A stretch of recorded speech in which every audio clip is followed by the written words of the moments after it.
particular class. There's no magic formula other than sitting down and taking the time to try to work through it. All right? So I encourage you over the next, I don't know how many months, make that time, a set time every single day to work, especially in those areas of your week, because you will improve. And you talk with your teachers, you talk with your parents, use your resources. Remember that your brain is a muscle just like any other. Okay? We had the fitness challenge last week.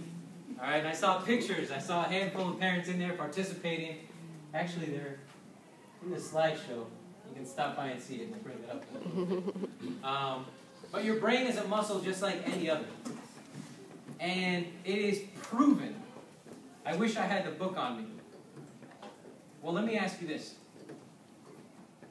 Do you think being a good artist, is it natural or is it something, are some people just good at it and other people aren't? Who agrees with that statement? Honestly. Got Taiwan, Gregory? I used to. I actually talked with an art teacher at a local school close to our headquarters, and he was like, I teach art. And my question was, well, you either got it or you don't. You're either born with that talent or you're not.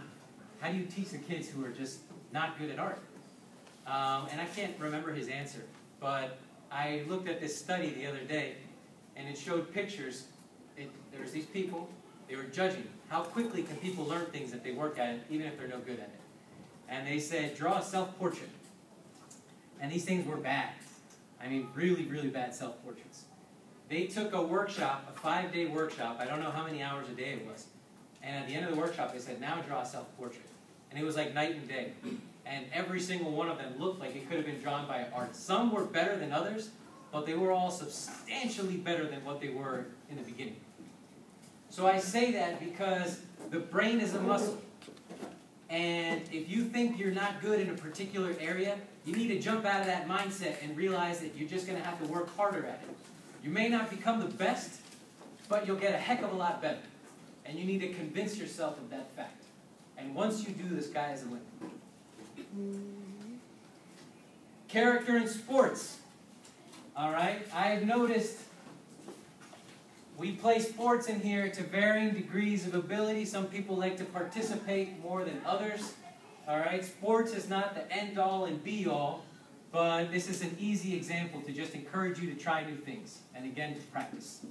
All right? If you don't think you're athletic, or if you don't think you're good at a particular sport, but it interests you, get out there and work on it. Marcus gave a wonderful speech a while back, which I'll talk more on in a few moments. But one of the things he said was, after playing sports here for a while, he realized he was actually good at football. And when he got back to school, he would participate and show people that he could actually do something. And that's actually almost verbatim what he said. All right, so I encourage you to try new things. And lastly, for the parents, I have one word of advice, just one. Research has shown that there is a specific way to praise your kids that encourages them to develop, and there's actually a way to praise your kids which hinders their development. And both are coming from a good place. And I didn't know the difference until I read it a few months ago. Praise the process. Praise the effort. Praise the work they put into things, but not the finished product. You can let them know you're proud, but you don't want to end up and say, Josue, you're smart, because he got an A. Or, Kevin, you're a good basketball player, because he made a basket. Or, Taijay, you're really funny. And these things are all true.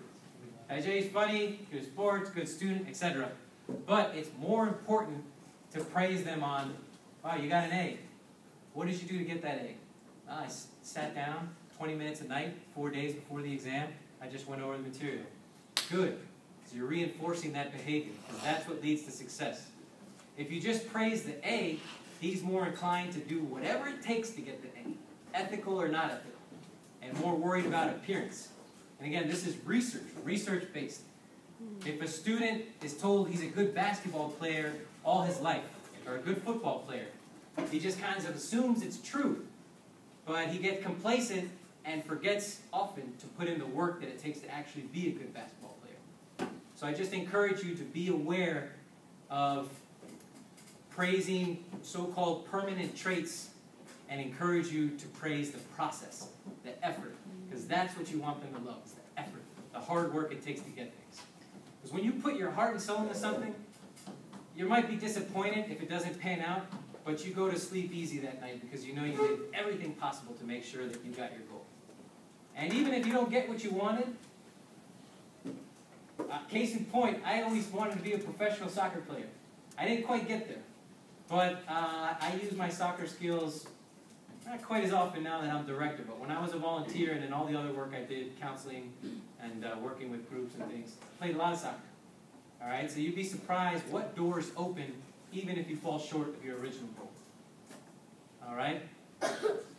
So that being said, the last thing I want to say is that, and I was telling the volunteers this has been my favorite semester. Each one gets better than the one before it.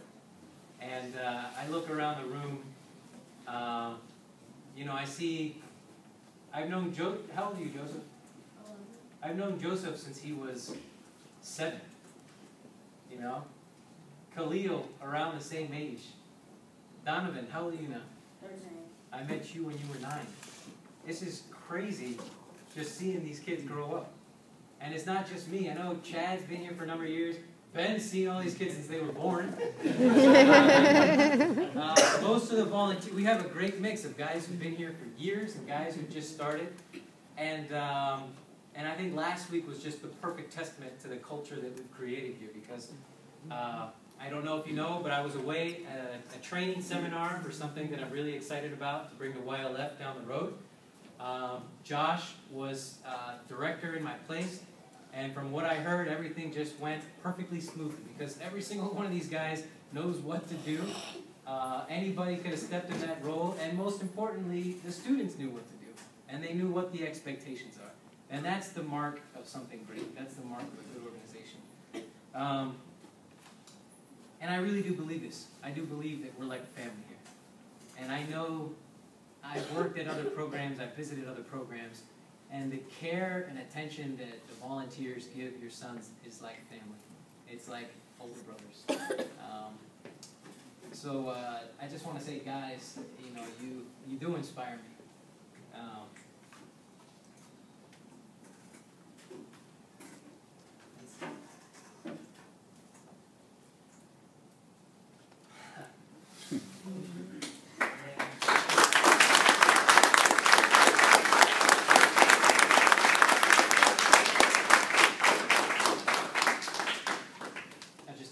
Lucky, blessed. So, that being said, I would like to introduce you to the volunteers.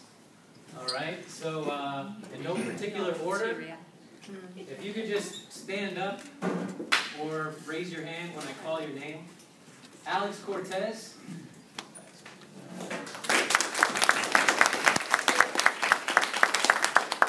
Jordan Abshire. Butler, Justin Roman, Chad Burns, Musa Bangura, Ben Kesmarski, Rob Gall, Eric Yen, Marty, Lucas Reed, Edward Butler, Lon Keeley, Ramon Salam, and Antonio Roberts.